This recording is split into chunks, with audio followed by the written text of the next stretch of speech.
Haleluya, puji nama Tuhan. Shalom Bapak Ibu. Shalom. Luar biasa. Pagi hari ini kita diberkati Tuhan, amin. Amin. Haleluya. Firman Tuhan di dalam Mazmur 133. Saya bacakan dari versi bahasa Indonesia masa kini, dikatakan bahwa begini.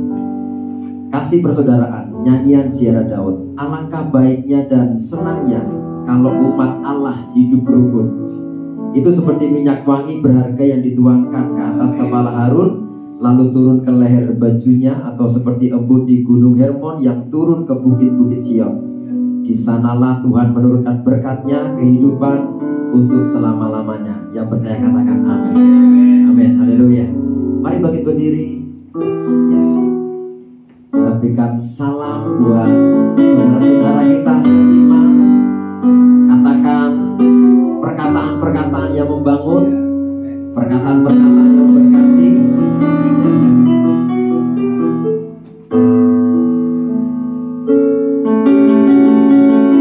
Haleluya. Kita percaya bahwa di dalam kehidupan yang rukun, di situ berkat-berkat Tuhan dicurahkan. Amin ya. Amin. Haleluya.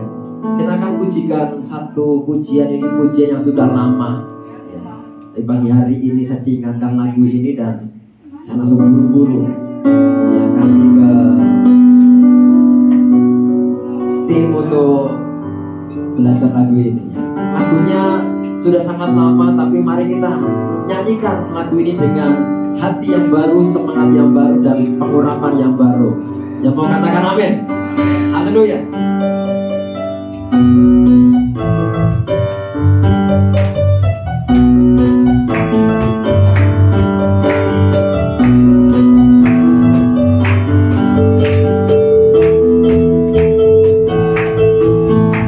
Satukanlah hati kami untuk memuji dan menyembah, oh Yesus, Tuhan dan Rajaku.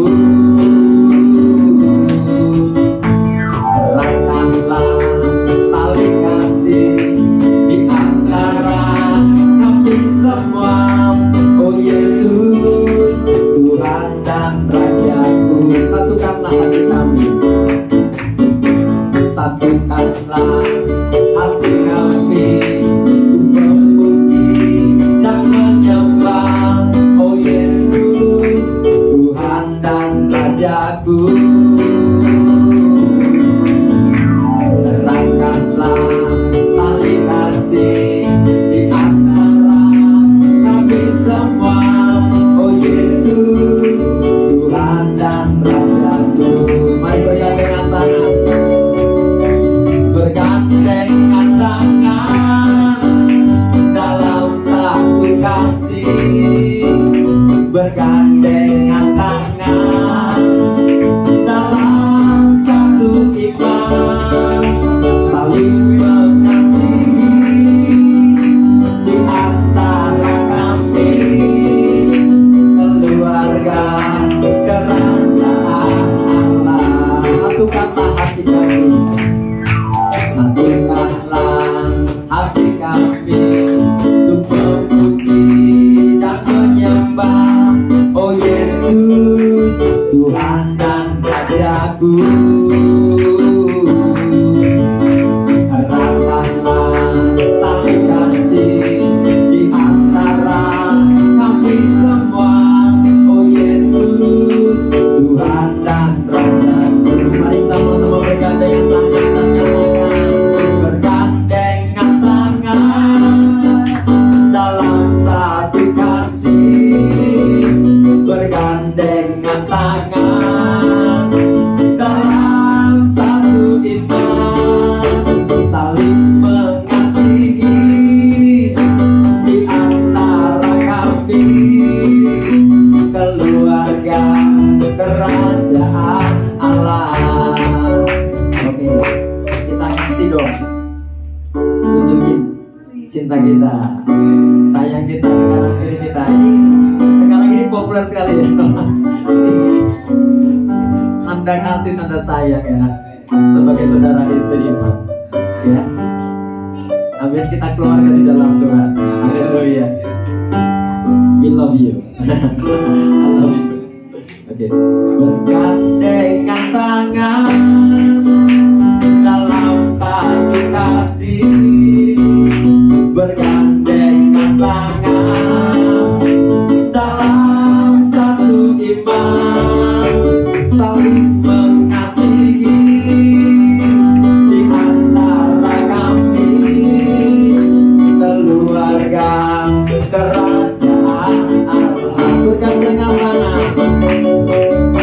bergandengan tangan dalam satu kasih, bergandengan tangan dalam satu iman, saling mengasihi di antara kami, keluarga kerajaan Allah. Bergandengan tangan, bergandengan tangan dalam satu kasih, bergandengan tangan dalam satu iman, saling mengasihi di antara kami, keluarga kerajaan Allah. Keluarga kerajaan Allah, keluarga kerajaan Allah. Kemuliaan Tuhan. Haleluya, haleluya, haleluya. Siapa di sini keluarga kerajaan Allah? Berikan tangan, berikan tangan. Beri kemuliaan buat Tuhan. Haleluya. Apa yang tak pernah dilihat mata, yang tak pernah didengar telinga, yang tak pernah timbul di dalam hati, semua disediakannya bagi yang mengasihi. Apa yang tak pernah dilihat mata, yang tak pernah didengar, yang tak pernah didengar telinga, yang tak pernah timbul di dalam hati, semua disediakannya bagi yang mengasihi. Dia Allah sanggup melakukan segala perkara, dulu sekarang dan selamanya, kuasanya tidak berubah. Allah sanggup melakukan segala perkara, dulu sekarang dan selamanya, kuasanya tak berubah. Apa yang tak pernah dilihat mata, yang tak pernah didengar telinga, yang tak pernah timbul di dalam hati, semua disediakannya bagi yang mengasihi. Dia Allah sanggup melakukan segala perkara, dulu sekarang dan selamanya, kuasanya tidak berubah. Allah sanggup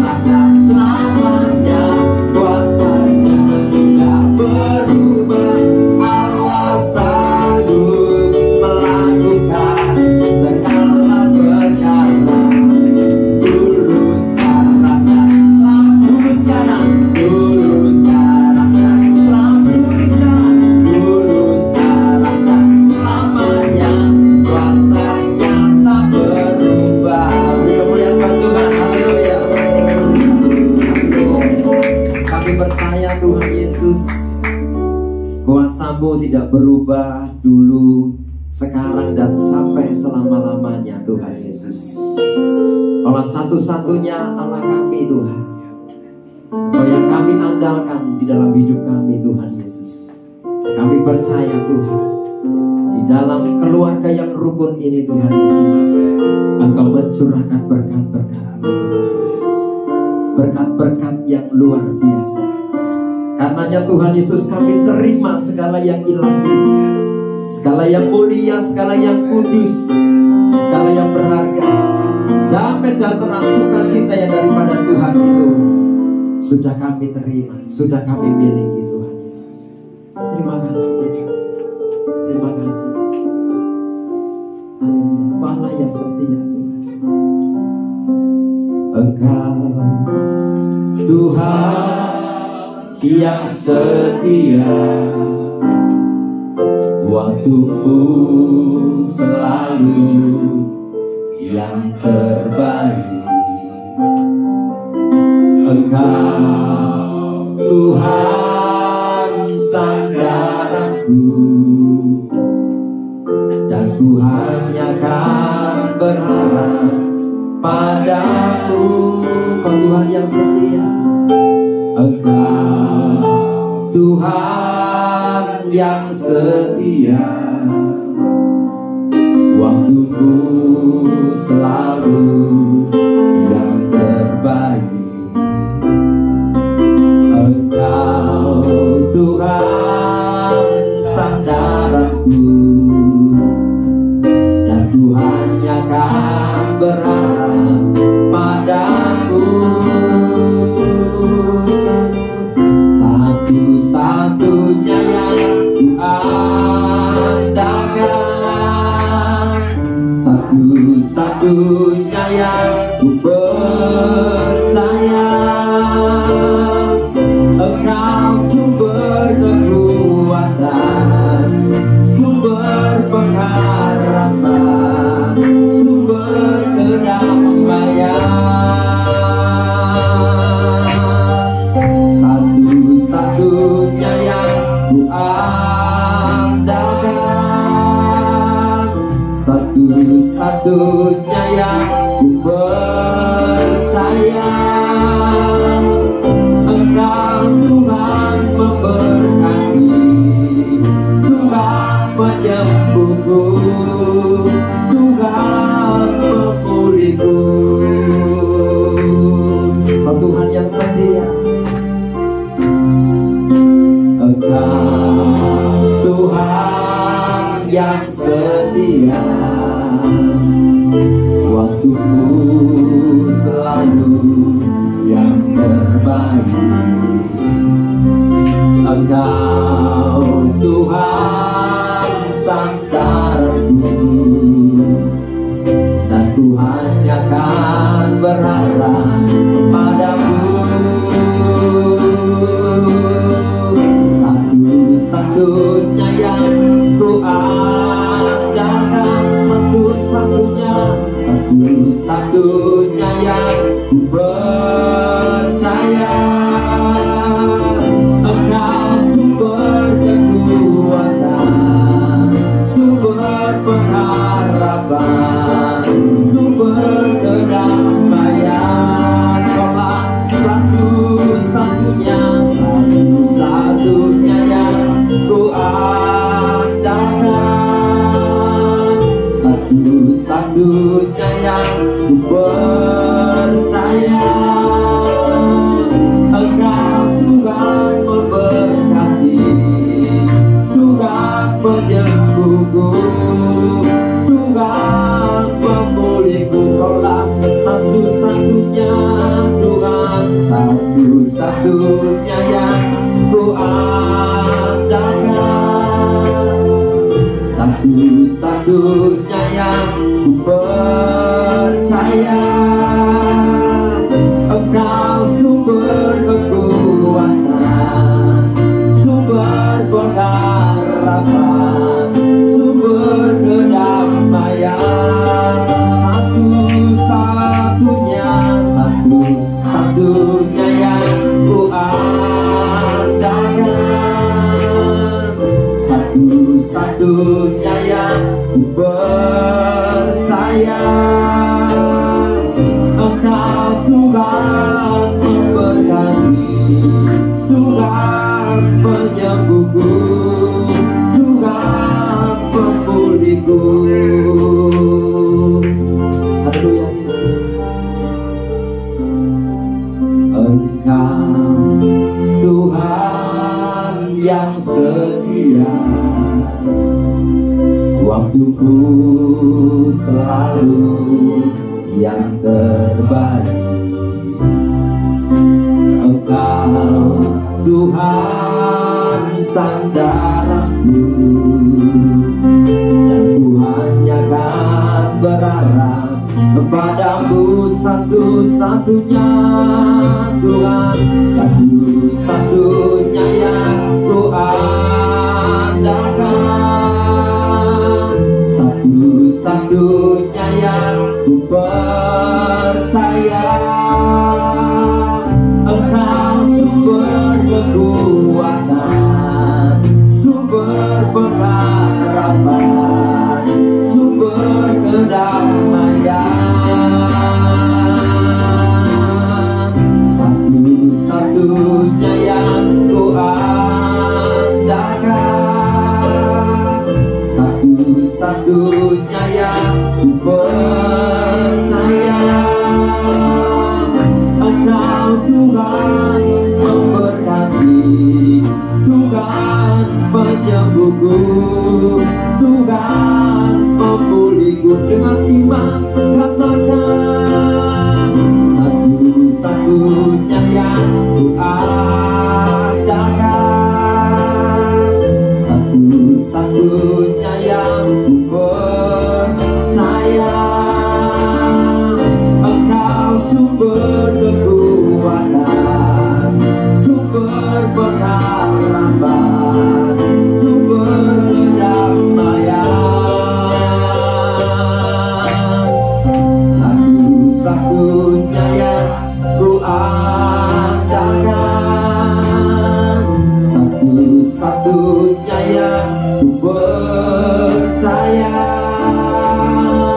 Engkau Tuhan memberkati, Tuhan penyembuhku, Tuhan pemulihku.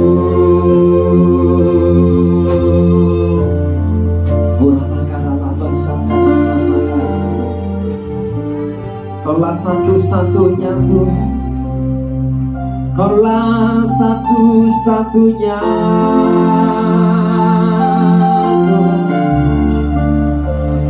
Kaulah satu-satunya, oh Tuhan,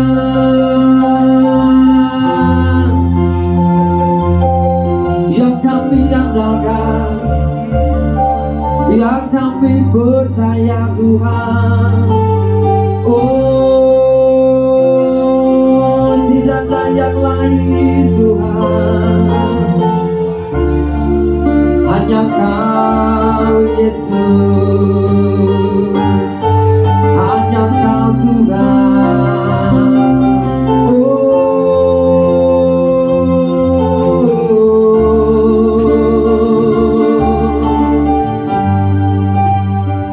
Oh Yesus,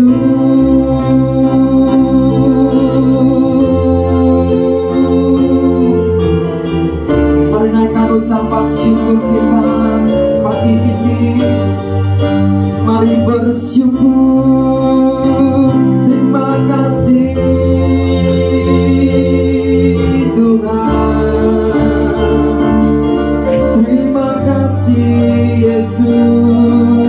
Oh, semua yang baik Tuhan, semua yang mulia, semua yang kudus, semua yang ilahi, Tuhan sudah curahkan bagi kami. Kemenangan demi kemenangan menjadi bagian di dalam hidup kami Tuhan. Terima kasih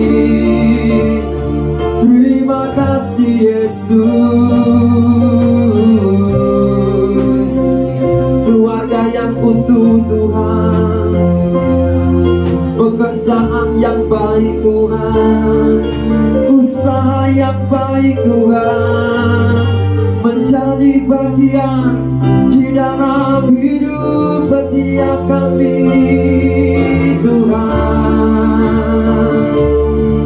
Tuhan sudah tetapkan, Tuhan sudah tentukan untuk kami menjadi berkat Tuhan. Terima kasih Yesus, terima kasih Tuhan. Oh,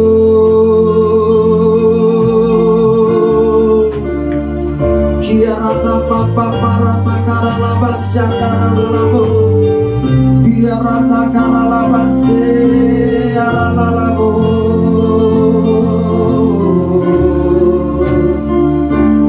Biarlah papa parata karala basyantara lalalalamu. Haleluya Yesus,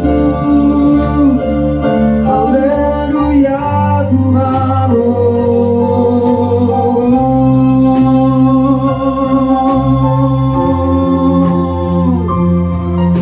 Yesus, Yesus. Mari kita angkat tangan kita dan katakan, satu-satunya yang ku andalkan, satu-satunya yang ku percaya, Engkau sumber kekuatan, sumber pengharapan, sumber kedamaian. Satu-satunya yang ku andalkan, satu-satunya yang ku percaya, Engkau Tuhan memberkati, Tuhan menyembuhku, Tuhan memulihku. Kaulah satu-satunya yang ku andalkan. Amin, haleluya. Satu-satunya yang ku percaya, Engkau sumber kekuatan, sumber pengharapan, sumber kedamaian. Satu-satunya yang ku andalkan, satu-satunya yang ku percaya,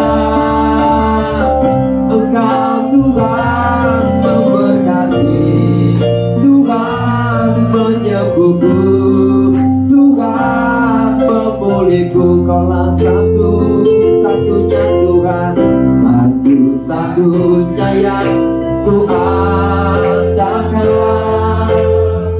satu-satunya yang ku percaya, Engkau sumber kekuatan, sumber pengharapan, sumber kedamaian. Satu-satunya yang ku andalkan, satu-satunya yang ku percaya, Engkau Tuhan memberkati, Tuhan penyembuhku, Tuhan pemulihku. Engkau Tuhan, Engkau Tuhan memberkati, Tuhan penyembuhku, Tuhan pemulihku. Engkau Tuhan memberkati, Tuhan penyembuhku,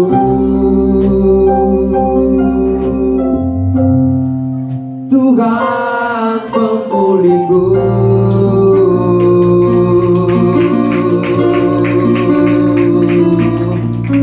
kami percaya Tuhan, sungguh kami percaya. Kami sudah sembuh, kami sudah pulih, kami sudah terima skala yang baik. Tuhan sudah curahkan, Tuhan sudah limpahkan untuk kami semua Tuhan.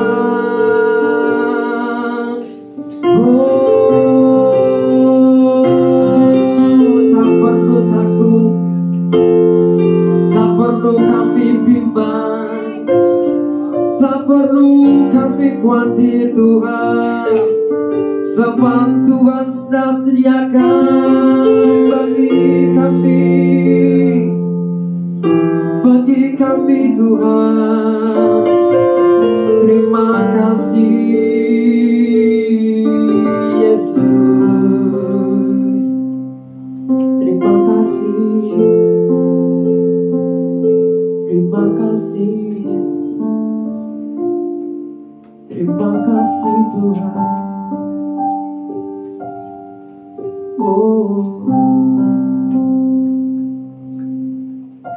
Sekalipun ku berjalan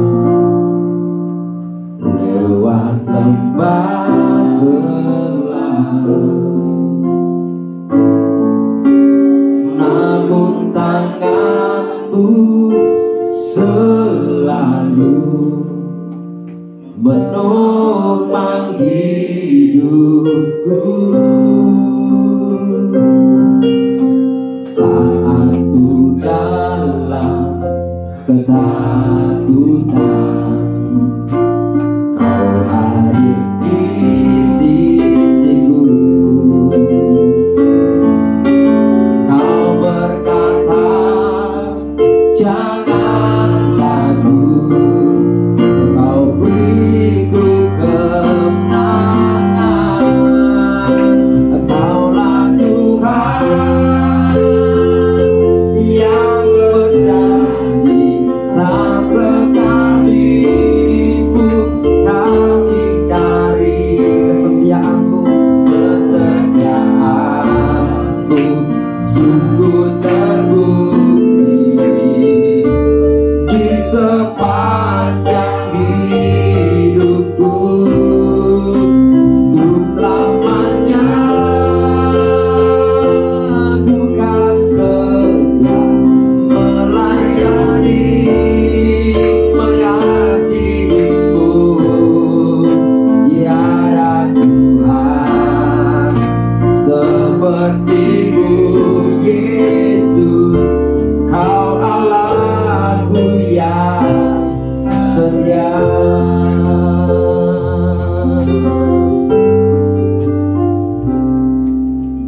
Sekalipun ku berjalan lewat lembah gelap, namun tangan-Mu selalu menopang hidupku.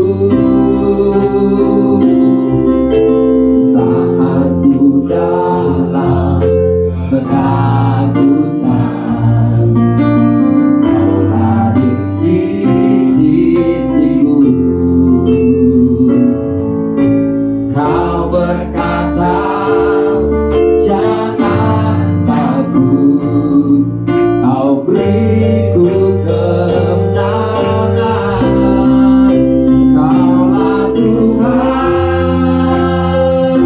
yang berjanji, tak sekalipun Kau ingkari kesetiaan-Mu.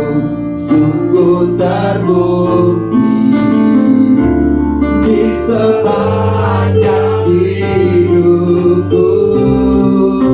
Untuk selamanya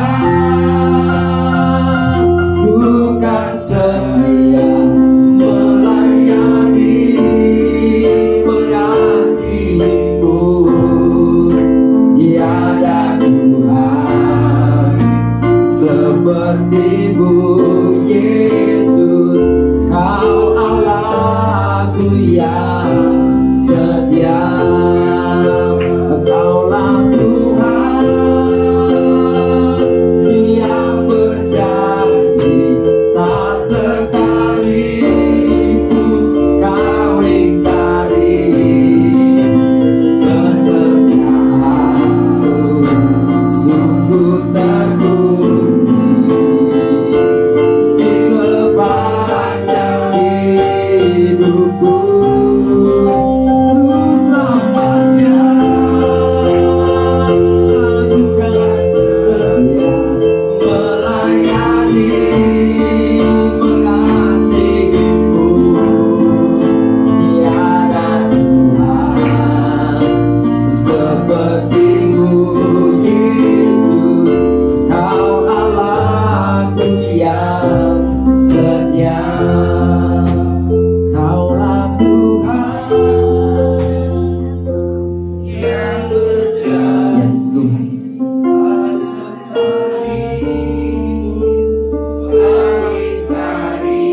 Amin. Yes.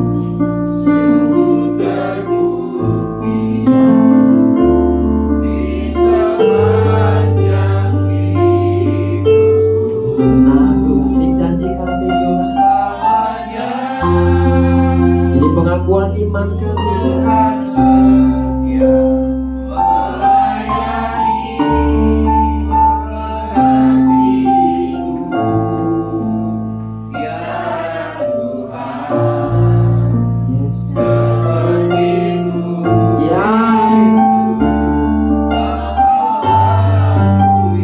Yes, Tuhan, haleluya. Kaulah Tuhan yang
Kami minta hati yang baru.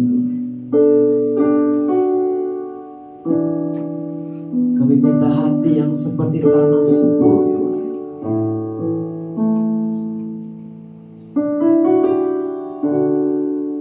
Untuk kami ditaburi kebenaran firman-Mu, Tuhan.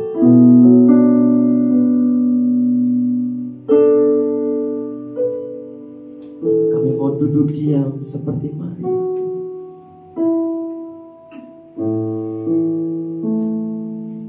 Mendengar apa yang menjadi tuntunan-Mu, Tuhan.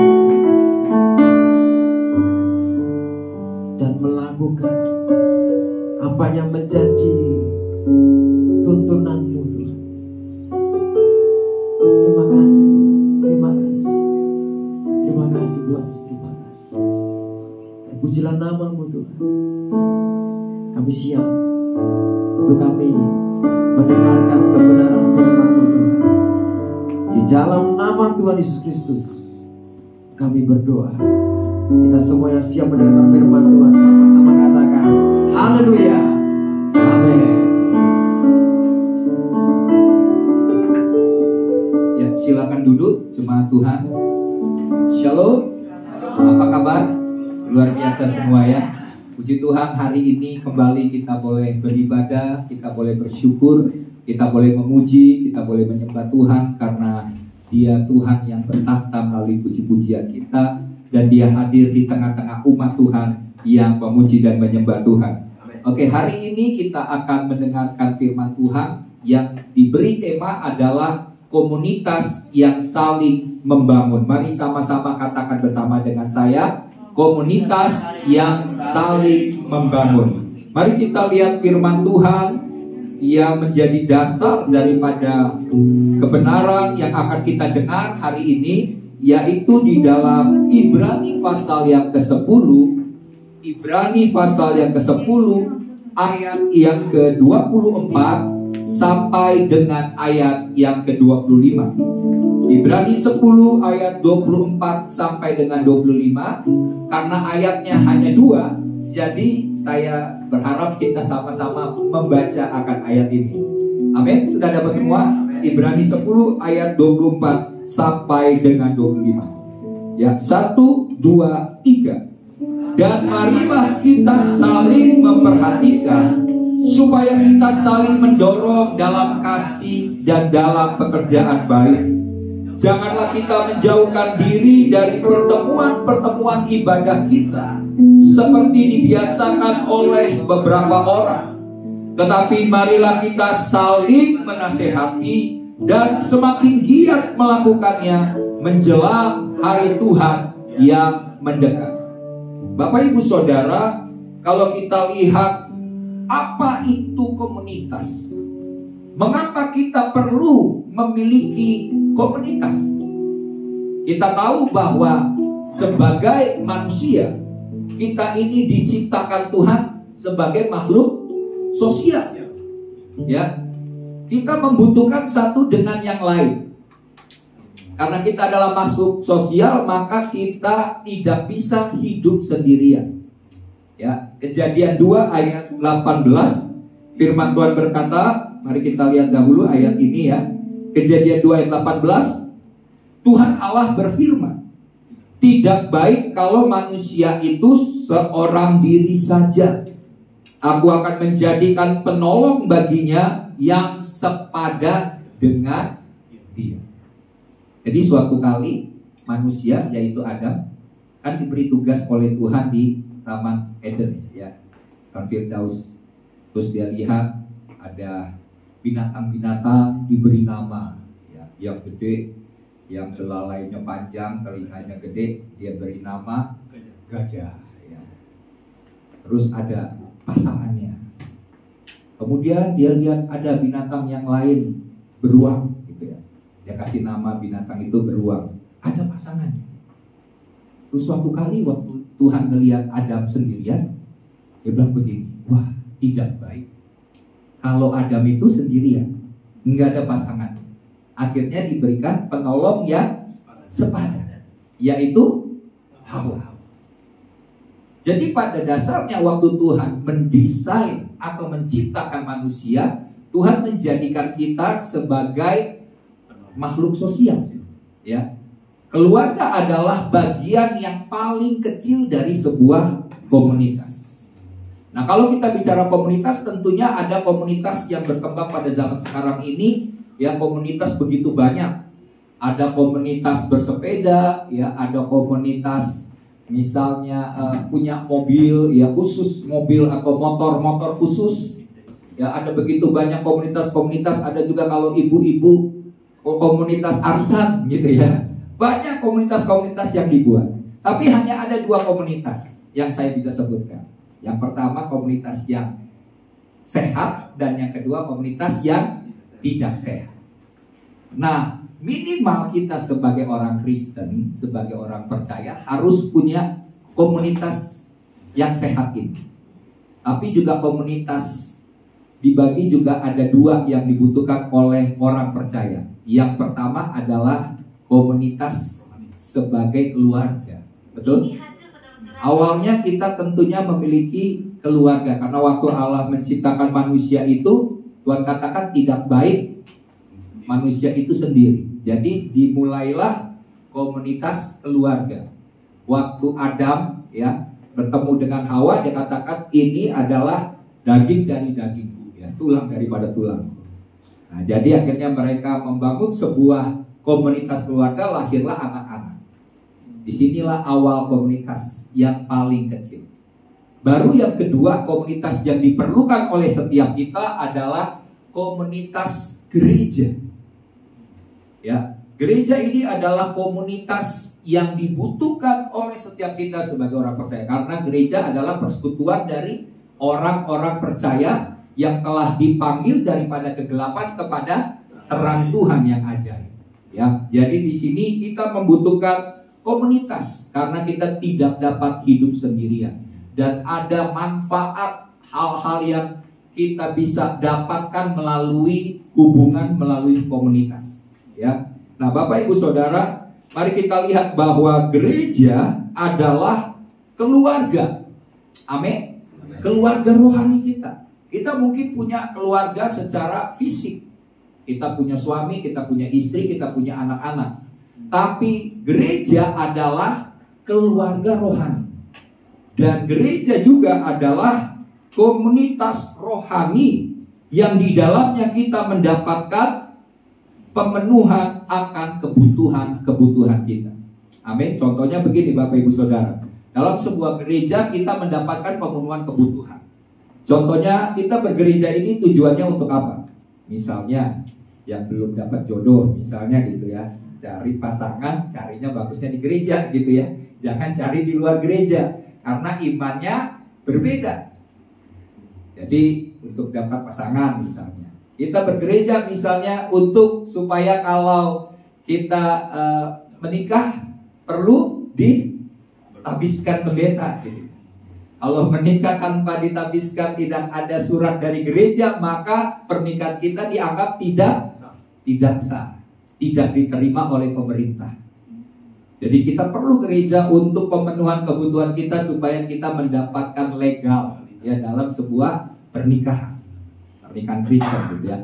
Kemudian kita perlu gereja karena misalnya nih, kalau kita nanti mati, siapa yang kuburin gitu ya kan?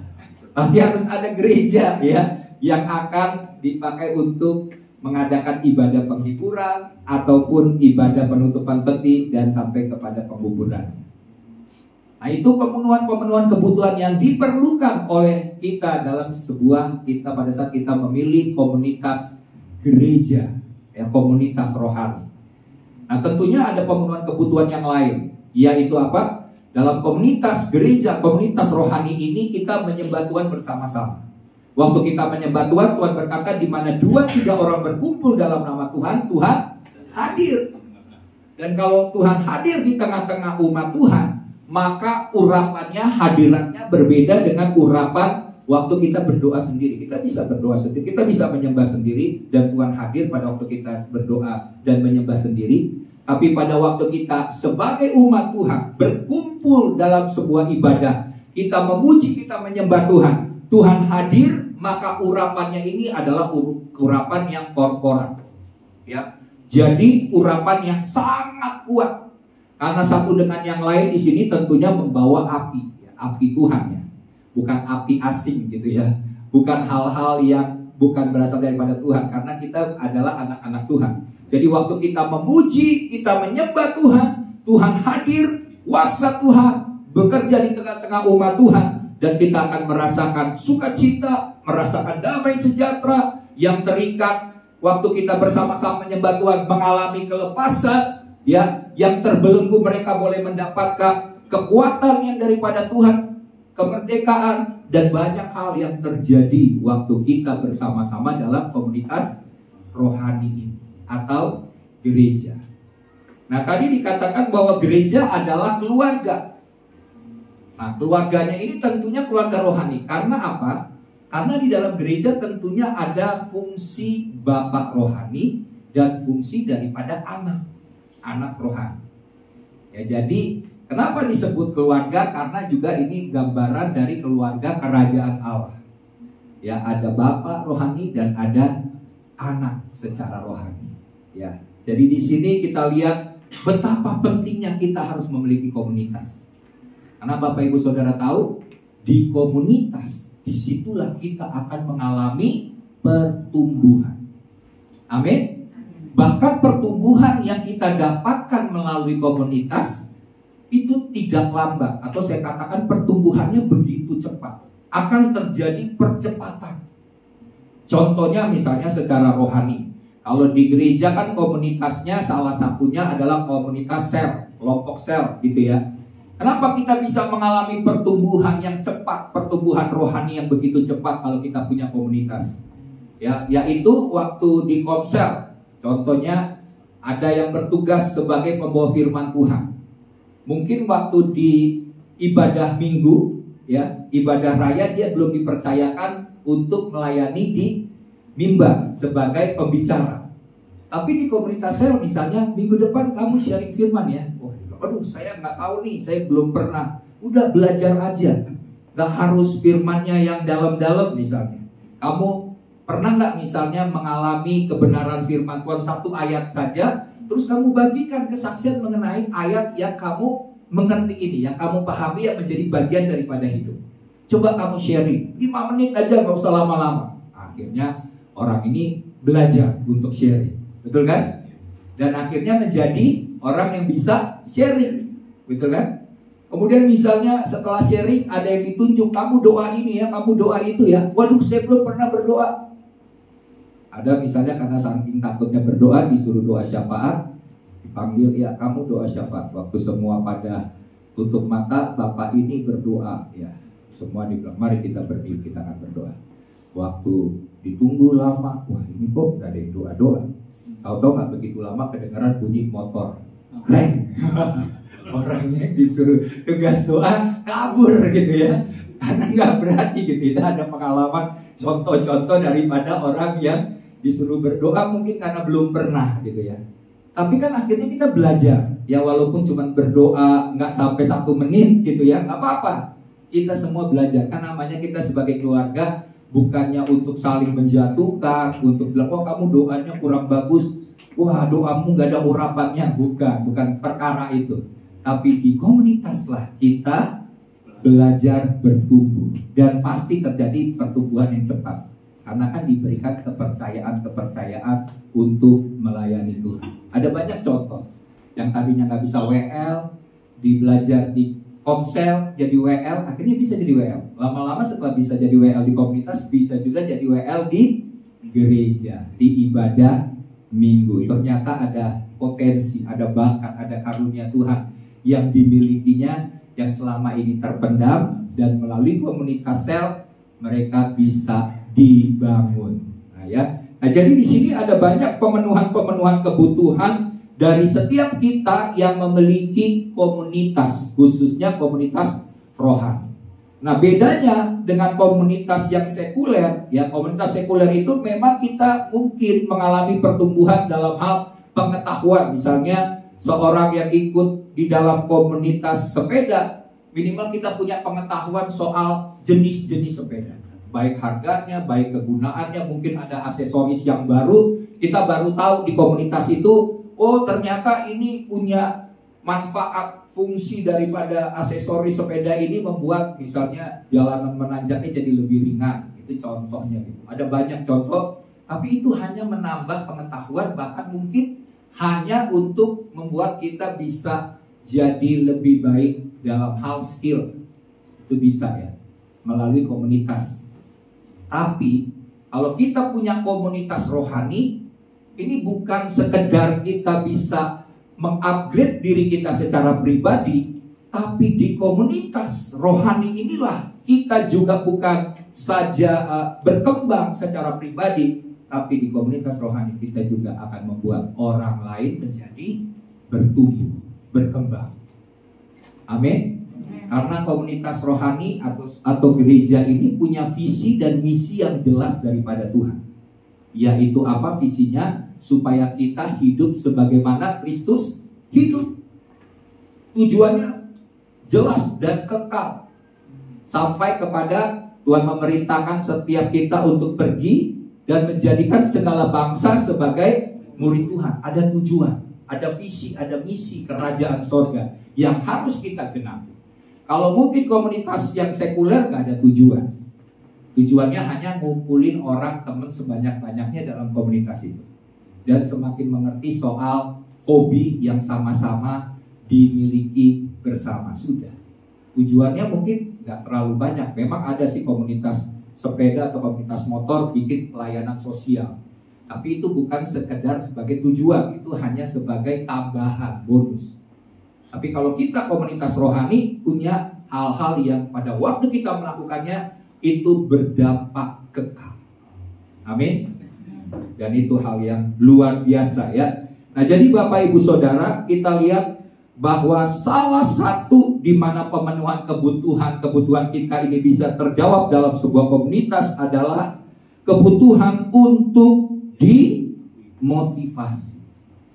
Kemudian kebutuhan untuk didorong dan kebutuhan untuk dibangun oleh anggota komunitas yang lain. Nah, puji Tuhan, saya lihat beberapa jemaat di sini punya komunitas yang rohani selain gereja, yaitu ada yang di sini mengikuti komunitas full gospel, ya, komunitas dari para pekerja, ya, pengusaha, karyawan, usahawan untuk sama-sama membangun dirinya untuk memiliki nilai-nilai firman Tuhan. Ya, nah di sini kan lihat, coba bandingkan dengan yang mungkin pengusaha, karyawan, usahawan yang tidak ada dalam komunitas yang full gospel. Pastinya yang mengikuti wadah full gospel ini kan imannya makin kuat. Mereka ngalamin pertumbuhan rohani yang begitu cepat. Itu salah satu contoh. Mungkin di sini ada yang mengikuti komunitas kaum pria sejati, ya, pria maco, pria sejati. Nah, apa yang mereka alami? Mereka mengerti bahwa mereka ini adalah sumber, mereka adalah utama, dipanggil sebagai nabi, sebagai raja, ya kan, imam. Jadi mereka menyadari bahwa sebagai laki-laki, ya, harus sebagai imam, maka harus membawa keluarga hidup takut akan Tuhan. Sehingga satu dengan yang lain akan saling mengingatkan, akan saling menguatkan, ya, dimotivasi, didorong, kemudian dibangun satu dengan yang lain oleh komunitas yang ada. Misalnya ada yang sedang lemah, dikuatkan, bilang udah jangan lemah, percaya Tuhan pasti tolong, ada waktunya. Udah banyak bukti nih, ya kan, di dalam komunitas itu kan banyak kesaksian-kesaksian kan yang luar biasa, yang membangun sehingga membuat iman kita menjadi semakin kuat. Jadi saya berharap mungkin di jemaat ini, kalau yang mengikuti mungkin komunitas, kita sudah mulai dengan komunitas sel. Kalau mau bikin khusus komunitas, misalnya komunitas anak-anak muda, silahkan. Untuk sesuatu hal yang merupakan hobi bersama, silakan. Misalnya ibu-ibu mau bikin sebuah kumpulan ibu-ibu arisan, contohnya ini ya, silakan. Tapi dengan tujuan yang rohani. Itu ya. Karena kita bicara soal gereja, komunitas rohani, karena ada banyak interest yang bisa dilakukan pada saat kita sebagai kelompok gereja, tentunya dari berbagai macam suku, dari berbagai macam bangsa, latar belakang, kita bisa berkumpul jadi satu untuk hobi dan tujuan yang sama. Tapi tentunya kalau dalam gereja harus rohani, ya, jangan rohana. Ya, nanti kita membuat pelayanan ini jadi pelayanan sosial, ya, tidak. Pelayanan gereja harus jadi pelayanan yang rohani. Nah, sekarang kita akan lihat apa yang kita lakukan untuk saling membangun. Jadi sebuah komunitas harus tujuannya adalah saling membangun.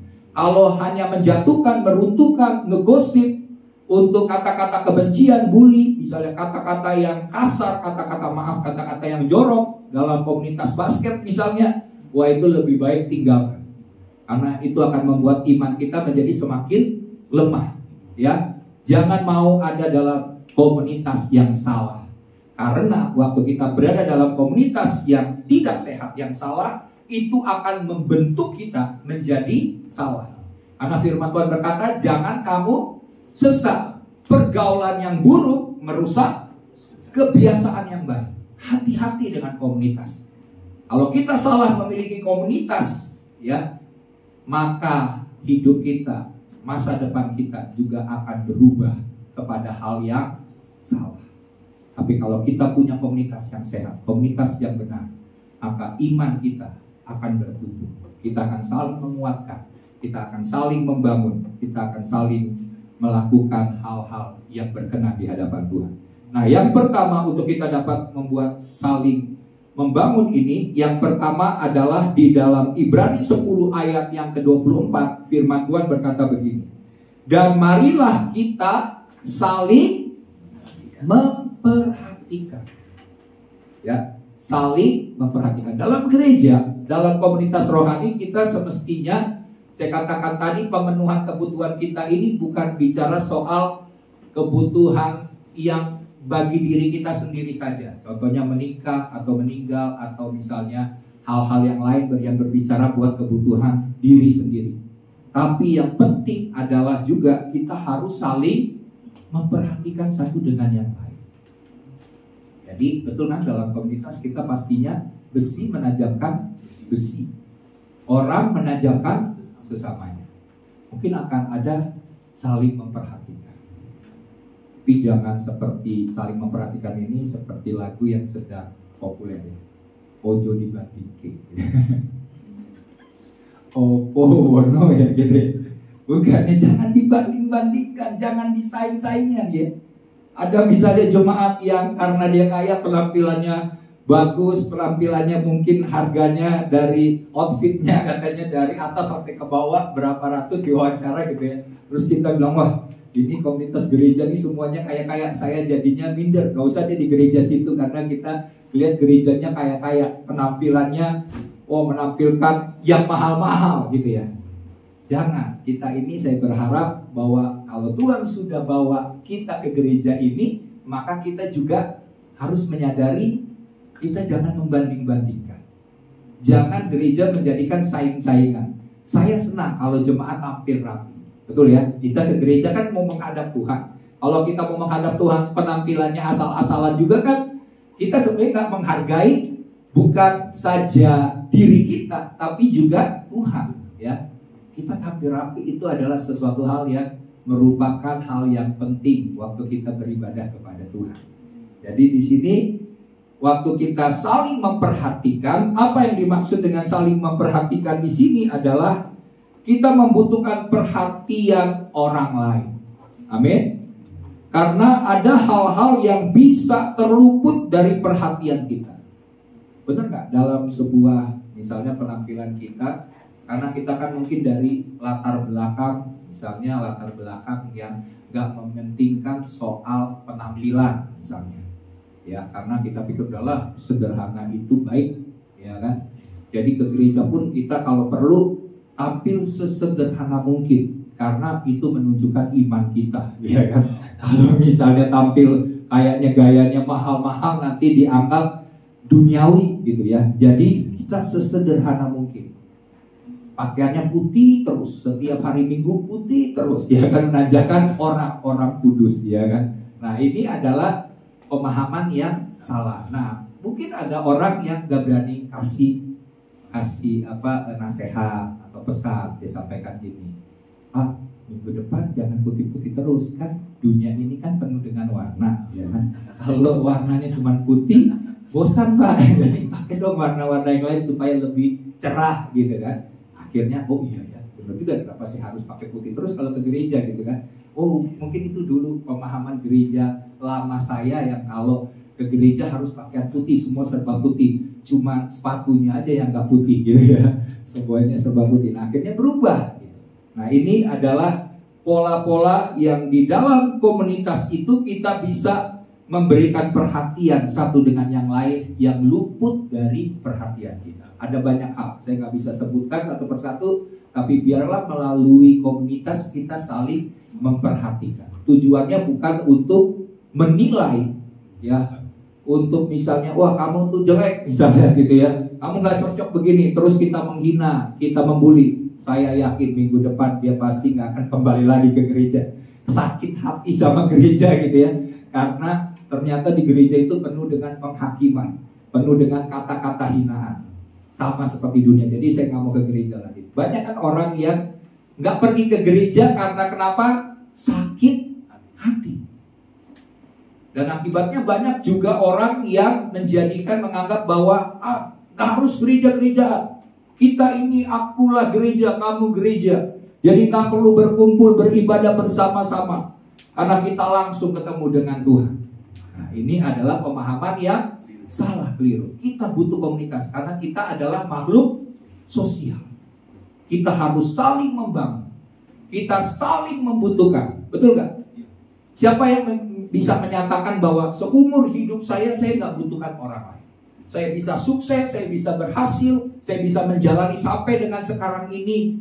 Saya jadi orang berhasil karena diri saya sendiri, tanpa bantuan pertolongan orang lain. Saya yakin nggak akan ada. Sehari kita nggak ketemu orang, kita bisa mati. Betul nggak? Kenapa? Karena satu penelitian, ada seorang wartawan bertanya kepada orang yang dari tentara, dari militer ya, yang masuk ke penjara. Waktu mereka ditanyain, kira-kira apa yang paling berat waktu ada dalam penjara? Maka orang militer ini, tentara ini bercerita begini, yang paling berat kalau seandainya saya ada dalam penjara, katanya bukan soal nggak dikasih makan, atau bukan misalnya soal tempatnya yang buruk, tapi yang paling berat adalah waktu dia dipisahkan dari tahanan yang lain, diasingkan atau dipindah-pindahkan, belum begitu lama dipindahin lagi, diasingkan lagi. Itu membuat orang cepat mati. Gak usah jauh-jauh ya, tikus saja. Kalau saudara masukkan ke sebuah tempat yang gelap, dikurung aja 3 hari, maka tikus itu akan mati karena dia tidak ketemu dengan lingkungan yang di luar. Ya. Nah, jadi Bapak Ibu Saudara, kita melihat pentingnya waktu kita saling memperhatikan itu ya. Kita saling peduli, karena di dalam komunitas rohani yang kita miliki, saling memperhatikan adalah hal yang kita dapatkan. Benar ya? Dalam komunitas kita dapat perhatian, karena manusia ini kan membutuhkan perhatian. Pasti kalau kita nggak dapat perhatian dari orang, maka kita akan mengalami hidup yang sepi, sendiri, merasa saya nggak dibutuhkan lagi, hidup ini nggak ada harganya, nggak ada artinya. Padahal saling memperhatikan itu penting. Makanya kalau ada jemaat yang sudah mulai agak lama, saya bilang, minimal ke istri saya bilang, coba peluk, hubungi supaya datang ke gereja. Mungkin ada pergumulan, mungkin ada masalah. Kalau perlu kami adakan kunjungan gitu, supaya ini adalah bentuk perhatian kita sebagai gembala kepada jemaat. Nah, bukan saja kami sebagai Bapak Ibu Gembala yang harus memperhatikan jemaat satu dengan yang lain, tapi jemaat dengan jemaat harus saling memperhatikan. Amin. Karena yang membedakan kita dengan komunitas-komunitas yang lain adalah soal fellowship, Coba kita lihat di dalam Kisah Para Rasul pasal yang kedua. Mari kita lihat Kisah Para Rasul. Kita lihat bagaimana cara hidup daripada jemaat yang mula-mula. Firman Tuhan di dalam Kisah Para Rasul pasal yang kedua, ayat yang ke-42. Firman Tuhan berkata begini. Kisah Rasul 2 ayat 42. Mereka bertekun dalam pengajaran rasul-rasul dan dalam persekutuan, fellowship. Dan mereka selalu berkumpul untuk memecahkan roti dan berdoa. Terus dikatakan ayat selanjutnya, perhatian yang mereka lakukan adalah semua orang yang telah menjadi percaya tetap bersatu. Dan segala kepunyaan mereka adalah kepunyaan bersama. Dan selalu ada dari mereka yang menjual harta miliknya, lalu membagi-bagikannya kepada semua orang sesuai dengan keperluan masing-masing.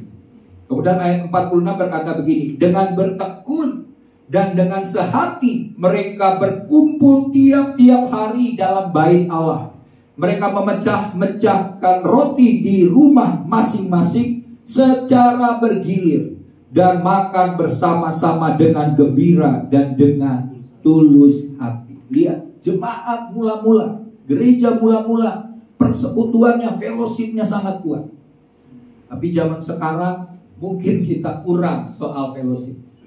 Ya, jemaat di Ibrani yang kita baca tadi dalam Ibrani pasal 10, ternyata mereka juga kurang dalam hal fellowshipnya. Makanya Paulus menuliskan ayat ini supaya mereka saling memperhatikan. Kurang fellowship.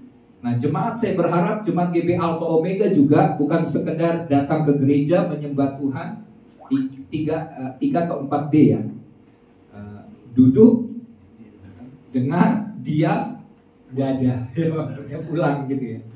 Jangan, tapi kita ini kan fellowship, makanya ada persembahan, ada perjamuan kasih gitu ya. Itu salah satu cara untuk kita bisa berfellowship, tanya kabar, saling kenal satu dengan yang lain, karena itulah yang dibutuhkan dalam sebuah gereja. Persekutuan.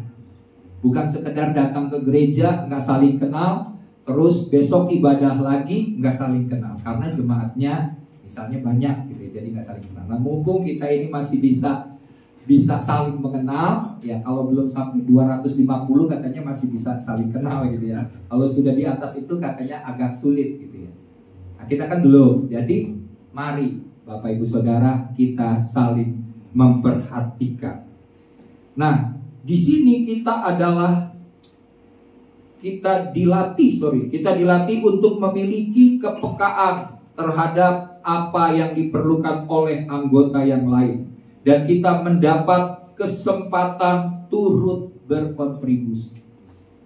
Jadi di komunitas gereja, komunitas rohani ini, kita harus memiliki kepekaan terhadap yang lain.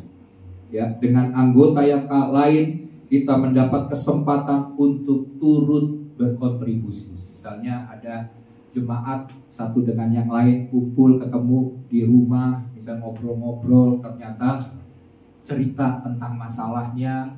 Nah, jemaat boleh ambil bagian berkontribusi, menolong, menguatkan, ya, membantu, atau apapun yang bisa kita buat sebagai sebuah komunitas. Amin. Ya, itu yang pertama, soal saling memperhatikan. Nah, yang kedua adalah dalam Ibrani 10 ayat 24 tadi, saya bacakan lagi ayatnya. Dan marilah kita saling memperhatikan supaya kita saling mendorong dalam kasih dan dalam pekerjaan yang baik. Yang kedua adalah mendorong dalam kasih. Kalau mendorong tanpa kasih namanya dorokin. Ya, ada kan contoh orang yang ya ceritanya Ahok ya, yang begitu terkenal, kisah klasik. Suatu kali ada dia lihat nenek-nenek kecebur ke sungai gitu ya. Waktu kecebur ke sungai, wartawannya nanya, nenek-neneknya gini ya, waktu udah ditolong, dia juga bisa berenang, terus ditolong juga sampai ke daratan, terus ditanya, diwawancara sama wartawan, Nek, kenapa nenek bisa nekat banget berenang di sungai gitu ya. Maksudnya apa nih, mau tampil, mau eksis gitu ya, supaya viral atau apa? Terus akhirnya si nenek ini bilang gini, enggak sih, saya bukan mempertanyakan saya bisa berenang atau enggak gitu ya, dan saya kenapa harus terjun ke sungai itu. Pertanyaan saya adalah siapa yang dorong saya ke sungai gitu ya. Nah, ini salah satu contoh intermezzo saja, bahwa mendorong yang dimaksud di sini bukan menjorok gitu. Walaupun banyak contoh dalam gereja, mau nggak mau kita harus dorong seseorang ya, karena kita lihat ada potensi yang luar biasa, tapi orangnya mungkin pemalu. Nah, tipe-tipe kayak begini harus, dengan kata lain, sederhananya dijorokin sebentar dengan maksud baik, supaya dia bisa mengembangkan talenta karunia yang dimiliki. Karena mungkin sifat malunya itu lebih besar daripada potensi yang dia miliki. Ya, jadi mendorong dalam kasih. Nah, kita adalah objek kasih. Amin. Dari sesama di dalam komunitas. Dalam sebuah komunitas, dasar utama, komunitas rohani tentunya, komunitas gereja, dasar utamanya adalah kasih. Karena Allah sudah terlebih dahulu mengasihi kita, maka kita yang sudah mengalami kasih Tuhan harus hidup saling mengasihi satu dengan yang lain. Kita dijadikan objek kasih oleh Tuhan. Kita juga boleh sesekali menyatakan kasih kepada orang yang di dalam komunitas kita. Kasih Tuhan tentunya ya, kasih yang tanpa syarat. Dan kita juga bisa menerima suatu saat kasih daripada sesama anggota komunitas. Harus saling mengasihi, ini dasar yang paling penting dalam sebuah komunitas. Tanpa kasih, maka komunitas gereja akan hancur, berhenti, akan bubar. Tapi kasih merupakan hal yang paling utama. Nah, keberadaan mereka memungkinkan kita menerapkan firman Tuhan untuk saling mengasihi sesama manusia. Kalau ada orang yang sedang mengalami beban berat begitu ya, kita lihat kok datang ibadah mungkin tanpa dia sadari karena bebannya berat, mukanya kayak pepaya gitu ya. Maksudnya sedang mengalami masalah kan kelihatan kadang-kadang gitu ya. Nah, kita sebagai teman, sebagai rekan, sebagai anggota dalam komunitas, apa yang kita harus lakukan? Kita dekati, kita hibur, kita kuatkan, kita doakan. Betul ya? Supaya kasih Tuhan turun atas hidup orang ini. Mungkin orang ini sedang mengalami pergumulan yang berat, karena kalau tidak, ada banyak orang yang tadinya mengalami persoalan yang berat dan tidak ada dalam sebuah komunitas sehingga tidak diperhatikan. Ya, apa yang terjadi? Mereka begitu mudah untuk keluar dari gereja, bahkan menjadi murtad. Murtadan banyak terjadi oleh karena mereka meninggalkan gereja, meninggalkan komunitas. Ya, mereka merasa beban yang mereka harus jalani ini terlalu berat.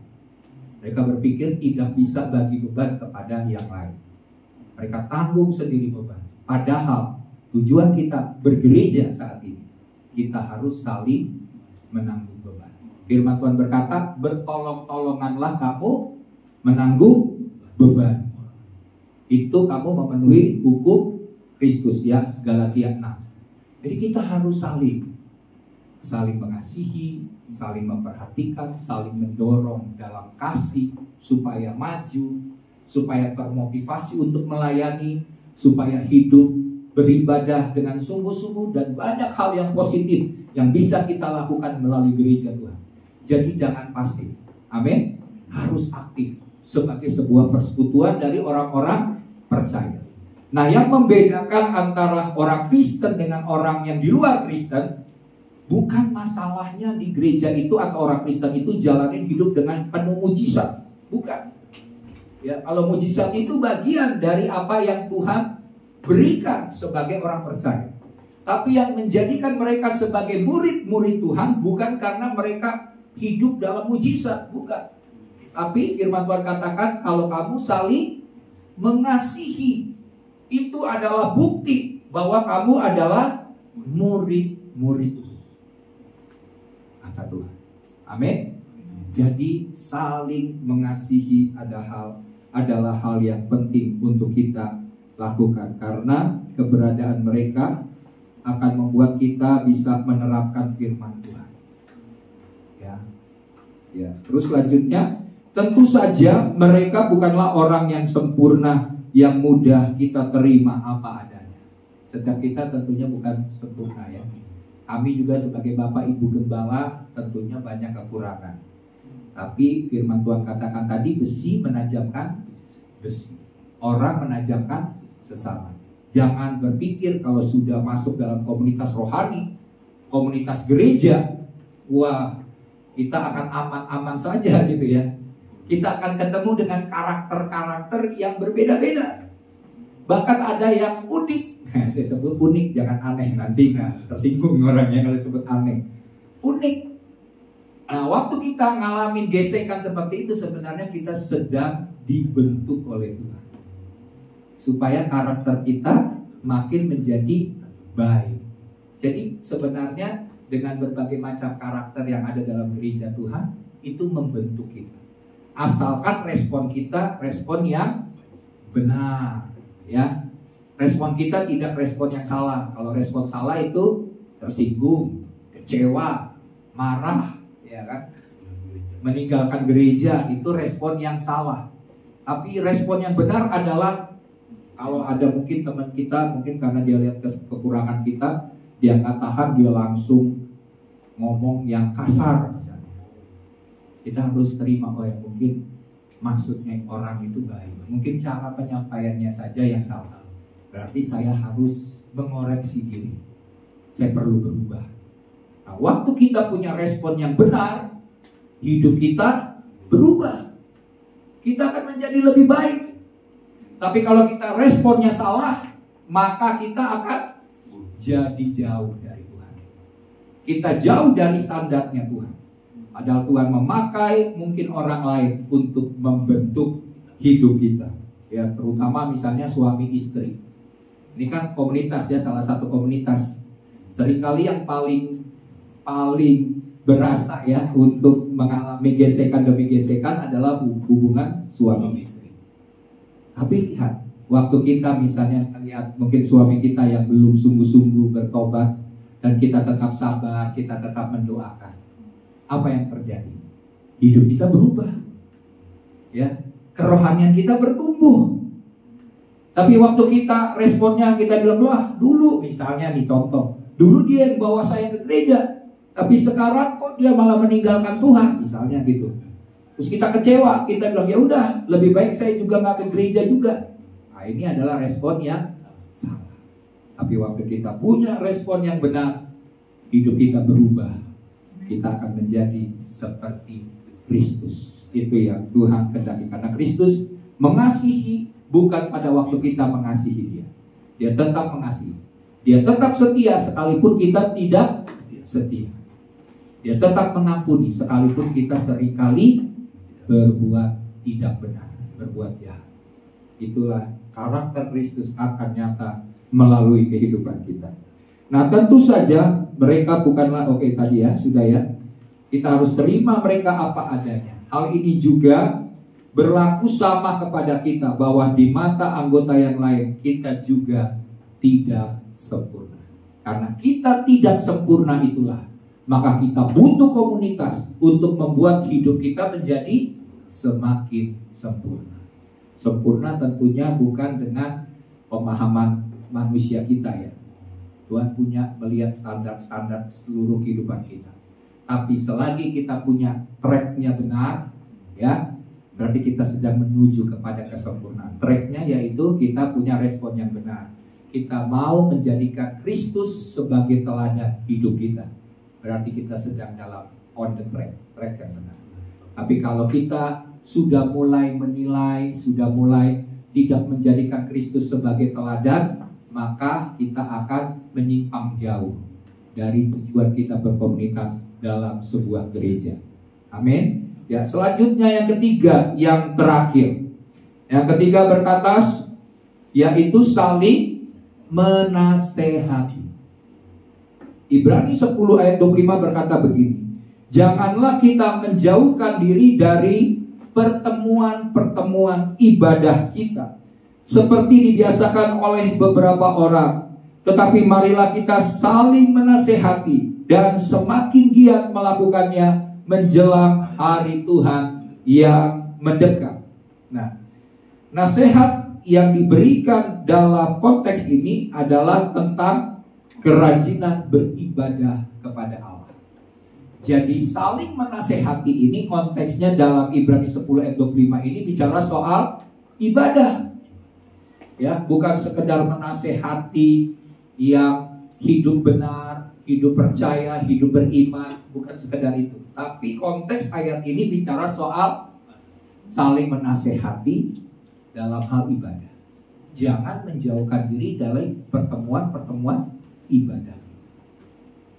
Ya, jadi Bapak Ibu Saudara, nasihat ya satu dengan yang lain. Kalau ada jemaat yang sudah mulai tidak punya kerinduan untuk beribadah, ya karena kenapa di akhir zaman ini orang akan semakin abai dengan hal-hal rohani atau yang berkaitan dengan ibadah. Lihat, kalau saya mau jujur, beberapa kali mungkin saya juga kan dalam persekutuan anak-anak muda, pemuda kita ya, kita kan saling diskusi, kita saling sharing ya satu dengan yang lain. Saya kadang-kadang pengen tahu keberadaan dari anak-anak muda di zaman sekarang ini, karena saya kan generasinya udah generasi bukan baby boomer sih, di bawah satu lah, turun sedikit gitu ya. Nah, waktu saya tanya-tanya bagaimana kondisi dari anak-anak muda sekarang, jujur saya melihat bahwa bagi anak-anak muda zaman sekarang ini adalah pentingnya mereka dapat uang, cari uang supaya cepat kaya. Kalau ibadah itu bukan nomor satu, nomor sekian bagi anak-anak muda zaman sekarang. Karena kenapa? Karena kebutuhan zaman sekarang itu membuat mereka merasa bahwa orang yang sukses, orang yang berhasil itulah yang paling penting. Dapat uang banyak, ya. Kalau perlu flexing, bohong gitu ya, menipu untuk menunjukkan bahwa ini saya orang yang sukses, saya ada orang yang berhasil, dilakukan oleh anak-anak muda zaman sekarang. Mereka mulai abai dengan ibadah. Ya, contohnya apalagi zaman pandemi ya kemarin lalu, di mana ibadah beralih dari ibadah onsite ke ibadah online. Apa yang terjadi?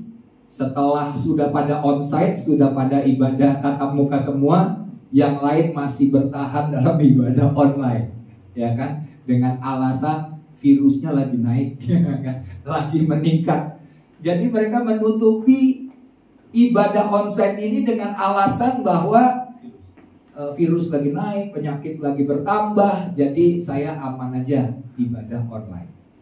Kalau di gereja GB Alpha Omega ya, udah waktunya onsite, mari beribadah dengan onsite. Karena saya lihat ada beberapa jemaat yang sudah gak tahan, karena kan online gitu ya, karena terbatas dengan aturan-aturan, misalnya masalah-masalah yang memang harus ditaati, akhirnya tidak berani untuk ibadah online, tapi onsite. Tapi mari kita pergunakan ibadah, karena ibadah online dengan onsite tentunya berbeda, betul ya? Di dalam ibadah onsite kita merasakan atmosfer doa ibadah yang berbeda, ada hadirat Tuhan. Bukan berarti di rumah nggak ada hadirat Tuhan, tapi kita banyak terganggu dengan kalau ibadah di rumah gitu ya. Sudah penampilannya udah nggak seperti orang ibadah gitu ya, lebih kepada santai nonton daripada ibadah. Belum sambil ngemil-ngemil, sambil buka yang lain kita nggak tahu, tapi kita bilang sedang ibadah online. Nah, ini akan membuat jemaat semakin jauh daripada Tuhan. Jadi Bapak Ibu Saudara, mari kita tahu bahwa waktu ini adalah waktu yang harus kita pergunakan dengan sebaik-baiknya. Karena hari-hari ini adalah hari-hari yang jahat. Kalau zaman dahulu saya cerita di zaman saya, itu saya kan ABG ya, anak baru gocap gitu ya. Nah, zaman saya ini kalau mau dapetin hal-hal yang maaf misalnya pornografi itu sulit, susah.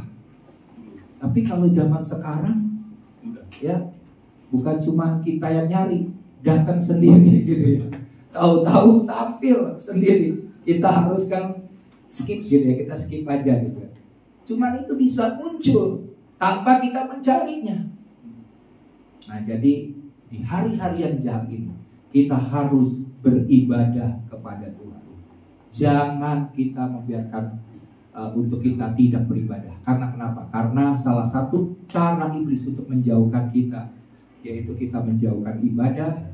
Karena waktu kita juga sakit hati, kita terluka, kan firman Tuhan, kalau waktu kita pahit hati, maka kita bisa jauh daripada ibadah.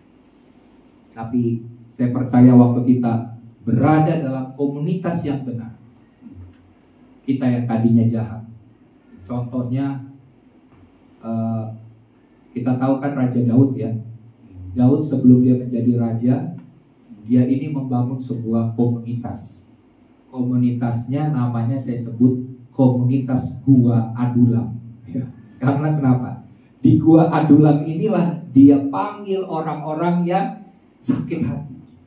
Barisan sakit hati itu kumpul semua di Gua Adulam. Pemimpinnya adalah Daud. Tapi Daud sebagai pemimpin, dia bisa mempengaruhi orang-orang yang sakit hati ini. Jadi di situ Tuhan memberikan pembelajaran bagi Daud menjadi seorang pemimpin. Dia bisa mengatasi orang-orang yang sakit hati sehingga dia bisa menjadi seorang raja. Prosesnya lewat bagaimana dia menjadi pemimpin dari komunitas orang-orang yang sakit hati. Nah, gereja ini juga mungkin ada istilah katakan bahwa gereja adalah bengkel dari orang-orang yang rusak ya, sudah nggak benar, diubah menjadi orang-orang yang baik, benar. Tapi jangan cuma trademarknya gereja adalah bengkel gitu atau rumah sakit gitu ya.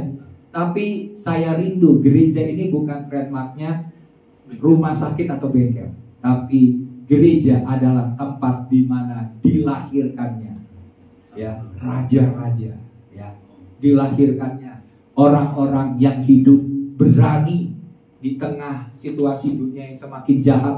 Dia berani menyatakan kebenaran. Harus lahir dari gereja. Jangan cuma ya kan gereja bengkel. Ya udah, jadi ya udah prosesnya begitu terus soal bagaimana membenahi yang rusak untuk jadi benar gitu. Cuma sampai di situ tidak. Kita harus terus maju, terus berkembang karena kita sedang berada di track yang benar di komunitas ini. Kita harus berubah. Jadikan kesempatan beribadah, jadikan kesempatan kita ada dalam gereja untuk mengubah hidup kita menjadi lebih baik. Karena ada banyak potensi-potensi, talenta-talenta dari seseorang ya. Dia bisa punya potensi, punya talenta yang luar biasa. Tapi ukuran untuk menjadi sukses nggak cukup punya talenta yang luar biasa. Amin. Ukuran untuk bisa kita, talenta itu membuat kita naik ke puncak. Tapi hal yang membuat kita bisa bertahan di puncak adalah karakter. Nah, banyak orang yang bisa naik begitu cepat karena talentanya. Dia punya hebat, dia punya bakat yang luar biasa. Tapi dia tidak bisa bertahan lama di puncak karena karakternya belum dibentuk. Ya, jadi perlu dua hal ini, yaitu kita dalam komunitas ini talenta karunia semakin dikembangkan, tapi karakter Kristus harus semakin nyata. Maka hidup jemaat Tuhan akan Tuhan bawa naik. Ya, jangan jadi lagi ya banyak kejadian. Kita lihat contoh yang sedang heboh sekarang ini, katanya yang lagi heboh Duren 3 katanya. Ya, Duren 3 aja katanya kalau makan bikin puyeng gitu. Tapi ada yang bilang sih makan Duren 3 juga aman-aman aja gitu ya. Nah, itu membuktikan bahwa karakter itu penting. Ada banyak orang Kristen yang sudah sukses dalam posisi-posisi yang Tuhan sudah tempatkan. tapi waktu karakternya belum dibentuk, kesuksesannya bisa membuat menjadi sebuah jerat. Berkat itu bukan jadi hal yang baik, tapi menjadi jerat. Mari pergunakan komunitas ini dengan sebaik-baiknya, gereja, supaya kita makin bertumbuh di dalam Tuhan. Ayat. Oke, jadi di sini kita harus saling mengingatkan satu dengan yang lain untuk beribadah. Jangan lupakan ibadah, karena menjelang hari Tuhan yang semakin dekat, kita semakin harus beribadah. Bukan malah semakin menjauh daripada ibadah, tapi kita mau supaya karakter Tuhan semakin dibentuk dalam kehidupan orang-orang Kristen.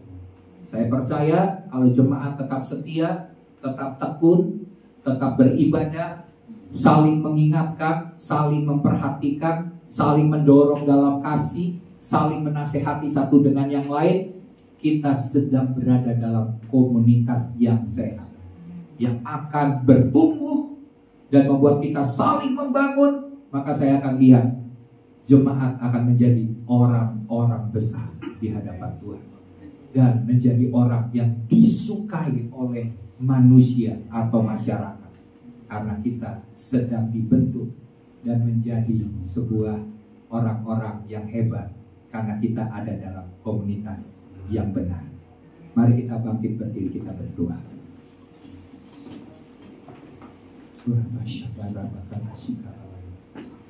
Terima kasih Tuhan buat kebenaran firman-Mu yang kami dengar hari ini Tuhan. Kami tahu Bapa bahwa janji-Mu ya dan amin, bahwa Tuhan setia akan janji-janji-Mu, dan Tuhan pasti akan menggenapi segala janji-janji-Mu dalam kehidupan kami. Hari ini kami telah belajar kebenaran-Mu tentang pentingnya sebuah komunitas yang saling membangun Tuhan. Kami tidak mau mempergunakan dan Bapa membiarkan hal-hal yang sia-sia pada saat kami berada dalam komunitas yang sehat, komunitas rohani ini Tuhan. Kami mau melakukan apa yang Engkau ajarkan melalui firman Tuhan hari ini, bahwa kami sebagai komunitas rohani, sebagai gereja, sebagai keluarga rohani Tuhan, kami mau saling memperhatikan, kami mau saling mendorong dalam kasih Tuhan, kami mau saling menasehati untuk menjadikan ibadah sebagai sesuatu hal yang penting dalam kehidupan kami Tuhan. Mari Roh Kudus ajar setiap kami, buat kami semakin memahami dan mengerti apa yang merupakan kerinduan Tuhan. Karena kami tahu Tuhan, waktu-Mu sudah sangat singkat. Kami mau hidup kami semakin dibentuk dan diubahkan menjadi seperti yang Tuhan inginkan. Mari Roh Kudus, mari Tuhan, kami percaya Bapa bahwa setiap persekutuan kami dengan Tuhan tidak pernah sia-sia. Dan pada saat kami beribadah Tuhan, Tuhan hadir, Tuhan melawat setiap kami, Tuhan mengubah hidup kami Tuhan. Dan kami akan mengalami musim yang terbaik, hari-hari yang semakin baik, di tengah keadaan dunia yang semakin jahat dan tidak pasti Tuhan. Kami punya kepastian di dalam Tuhan. Kami memiliki sesuatu hal yang dahsyat dan besar yang akan mengubah hidup kami, bahkan mengubah sekeliling kami menjadi seperti yang Tuhan inginkan Tuhan. Kami adalah terang-Mu, kami adalah garam-Mu Tuhan. Jadikan kami berfungsi sebagaimana Tuhan menginginkannya. Terima kasih Bapa, terima kasih Tuhan. Mari angkat tanganmu di hadapan Tuhan.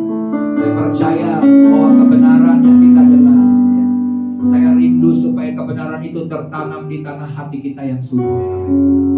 Bapak hamba berdoa bagi setiap tanah hati yang saat ini ada. Hamba minta Tuhan, tidak ada tanah yang berbatu-batu, tidak ada tanah yang berada dalam jerami Tuhan, dalam semak belukar ya Tuhan. Tidak ada tanah di pinggir jalan. Hamba berdoa saat ini, tanah yang subur Tuhan, dalam nama Tuhan Yesus Kristus. Dan benih yang dahsyat ini, kebenaran untuk membangun komunitas yang sehat ya Tuhan. Biarlah itu dinyatakan menjadi sebuah kebenaran di dalam setiap kehidupan umat Tuhan di tempat ini saat ini. Dalam nama Tuhan Yesus Kristus, buat setiap kami menyadari pentingnya komunitas Tuhan. Dalam nama Tuhan Yesus Kristus, Dan kami akan melihat Tuhan, bukan saja kami sebagai pemimpin-pemimpin, tetapi seluruh jemaat akan bergerak aktif, melayani Tuhan, mengadakan persekutuan, saling membangun, saling menasehati satu dengan yang lain di dalam kasih Tuhan.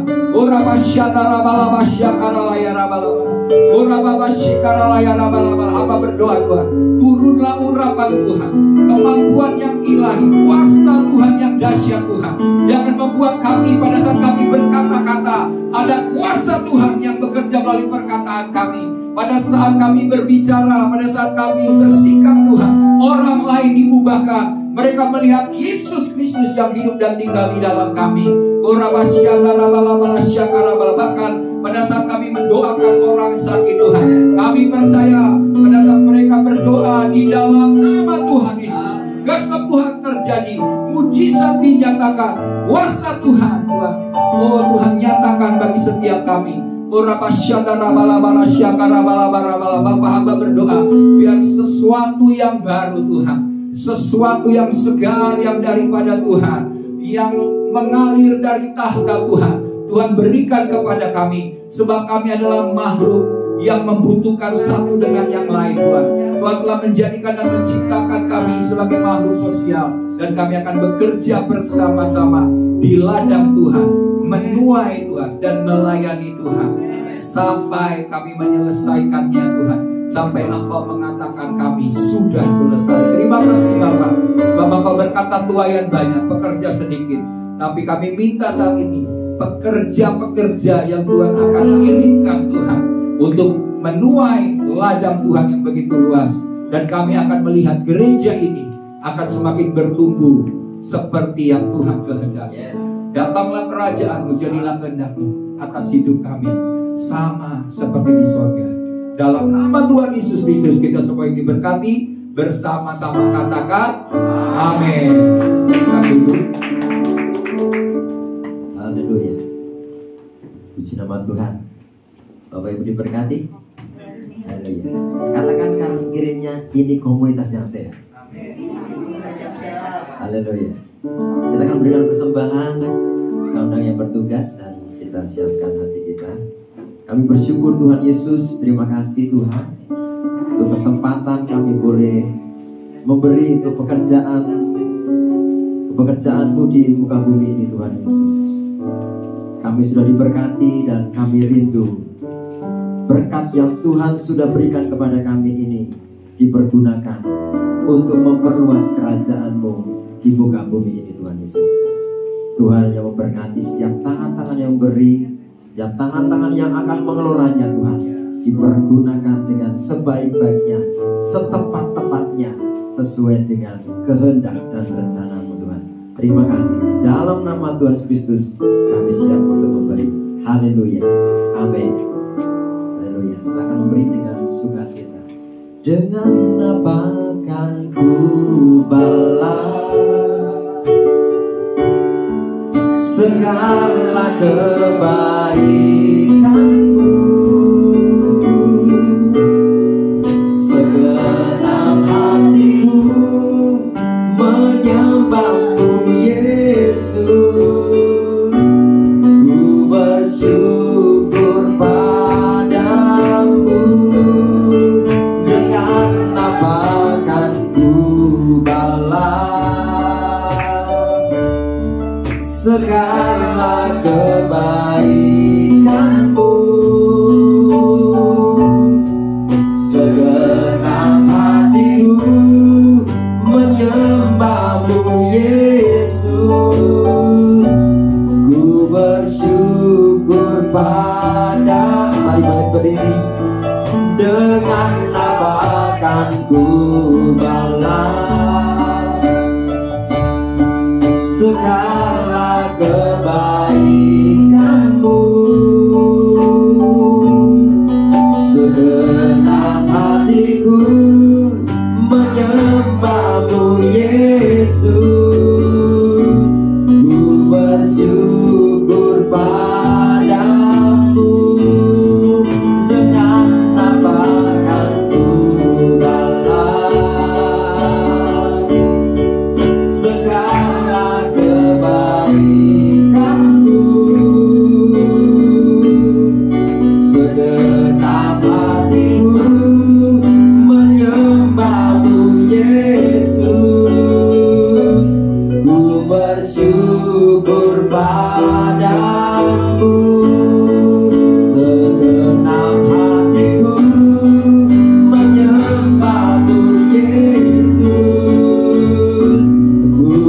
bersyukur padamu selamanya. Sungguh kami bersyukur Tuhan Yesus, siang hari ini kami boleh terima segala yang baik Tuhan Yesus. Kami bersyukur untuk komunitas yang baik, komunitas yang sehat Tuhan Yesus. Engkau tempatkan kami di tempat ini Tuhan Yesus. Tidak ada yang kebetulan Tuhan. Kami dibangun Tuhan Yesus menjadi pribadi-pribadi yang serupa dengan Kristus. Terima kasih Tuhan Yesus, terima kasih.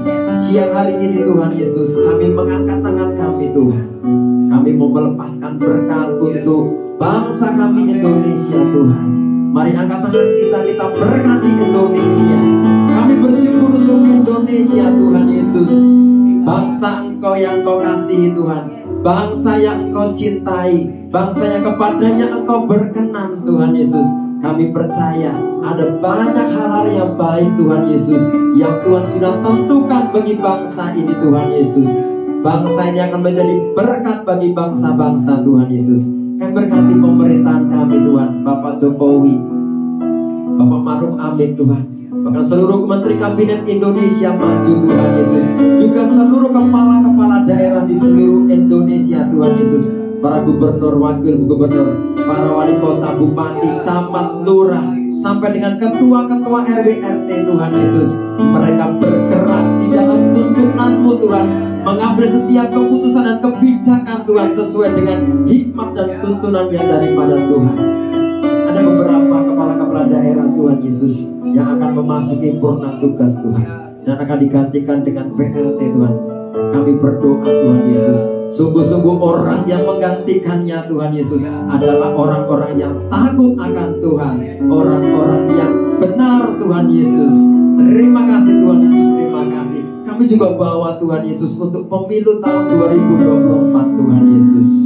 Tidak lama lagi Tuhan Yesus. Kami percaya Tuhan, di tahun 2024 kami akan memiliki pemimpin yang takut akan Tuhan, pemimpin yang membawa visi dan misi Tuhan Yesus untuk mensejahterakan seluruh rakyat Indonesia Tuhan.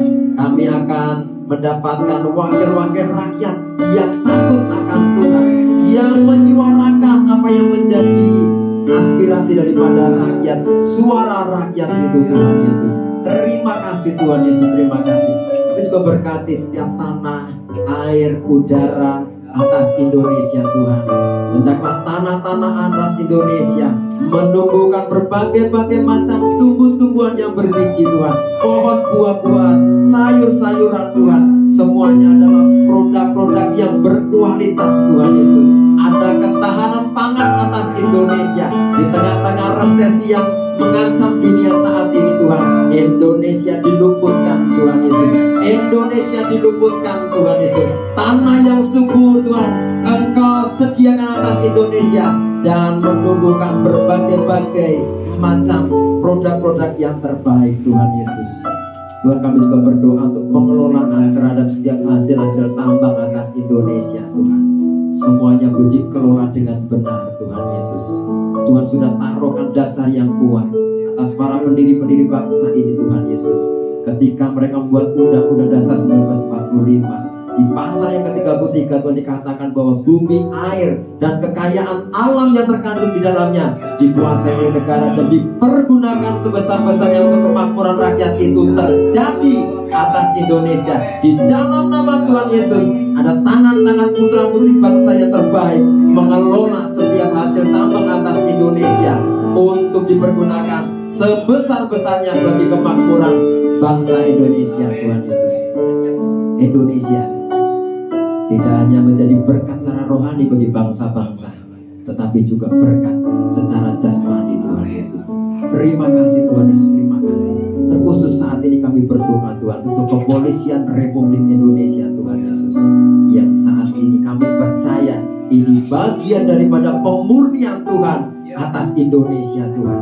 Kami berdoa Tuhan, salah satu lembaga penegakan hukum atas Indonesia Tuhan sedang memurnikan Tuhan. Dan kami percaya lewat kejadian-kejadian ini Tuhan Yesus, kepolisian Tuhan dipulihkan kembali menjadi sebuah institusi yang dapat dipercaya Tuhan, menjadi penegak hukum Tuhan Yesus yang dapat dipercaya, dan seluruh bangsa Indonesia boleh melihat ada perubahan yang besar, ada pemurnian di dalam tubuh kepolisian Republik Indonesia, dan rakyat Indonesia boleh melihat tangan Tuhan yang besar dan berkuasa itu memurnikan kepolisian Republik Indonesia, dan ini diikuti oleh lembaga-lembaga pemerintahan yang lain Tuhan, oleh institusi-institusi pemerintahan yang lain Tuhan, sehingga tercipta pemerintahan yang benar, pemerintahan yang jujur, pemerintahan yang adil atas bangsa Indonesia. Terima kasih Tuhan Yesus, terima kasih. Tuhan memberkati Indonesia, Tuhan menyinari Indonesia dengan wajahnya dan memberikan Indonesia kasih karunia. Tuhan menghadapkan wajahnya kepada Indonesia dan memberikan Indonesia damai sejahtera. Terima kasih Tuhan Yesus, terima kasih. Biarlah damai sejahtera dari Allah Bapa di surga yang melampaui segala akal dan pikiran itu memelihara hati dan pikiran bangsa Indonesia ini Tuhan Yesus. Terima kasih Tuhan Yesus, terima kasih. Kami bersyukur, kami bersyukur buat siang hari ini Tuhan Yesus. Terus sebentar kami akan pulang, kami berpisah satu dengan yang lain. Kami akan melanjutkan segala aktivitas kami. Kami mau melakukan segala sesuatunya bersama dengan Engkau Tuhan Yesus. Di dalam segala sesuatu yang kami lakukan, kami ingin mengalami pengalaman-pengalaman yang baru bersama dengan Engkau Tuhan Yesus. Terima kasih Tuhan, terima kasih. Terima kasih. Sebentar kami akan pulang. Kami mau siapkan hati kami untuk menerima berkatnya daripada Tuhan. Terima kasih Tuhan. Kami percaya bagi setiap kami yang sakit Tuhan sudah sembuhkan oleh kuasa bilur-Mu Tuhan. Bagi mereka yang sedang membutuhkan Tuhan kebutuhan mereka, kami percaya Tuhan Yehova Jireh, Tuhan yang menyediakan segala sesuatu yang kami butuhkan. Terima kasih Bapa, kami percaya. Maka pada saat kami akan mengakhiri ibadah pada hari ini, mari Roh Kudus buat setiap kami hidup di dalam kasih Tuhan yang akan membuat kami saling membangun, saling menguatkan, saling mendorong, saling memotivasi, dan biarlah kebenaran Tuhan boleh semakin dinyatakan melalui kehidupan kami. Mari jemaat Tuhan, angkat tanganmu. Kita mengharapkan hal-hal yang besar daripada Tuhan. Dan terima, diberkatilah hidupmu, diberkatilah keluargamu, diberkatilah hasil pekerjaanmu dan pelayananmu, diberkatilah apa saja yang kau perbuat, sampai Tuhan Yesus Kristus datang kedua kali menjemput kita. Kasih daripada Allah Bapa, kasih setia daripada Tuhan Yesus Kristus, dan persekutuan yang manis dengan Roh Kudus akan menyertai engkau sampai selama-lamanya. Kita semua ini berkati bersama-sama kami